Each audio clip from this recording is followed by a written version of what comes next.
Hər vaxtınız xeyir, dəyərli izləyicilər. Təhlükəsizlik kəmərindən istifadə ilə bağlı qaydalar yenidən gündəmə gəlib. Qanunvericiliyə əsasən kəmərlə təchiz olunmuş nəqliyyat vasitələrində sürücü və sərnişinlər təhlükəsizlik kəmərindən istifadə etməlidirlər.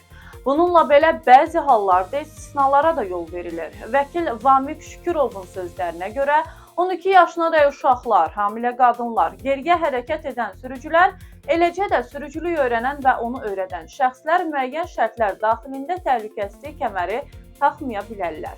Həmçinin yaşayış məntəqələrində xidməti zərurət yarandıqda operativ nəqliyyat vasitələrinin sürücü və sərnişinlərinə də bu istisna şamil olunur.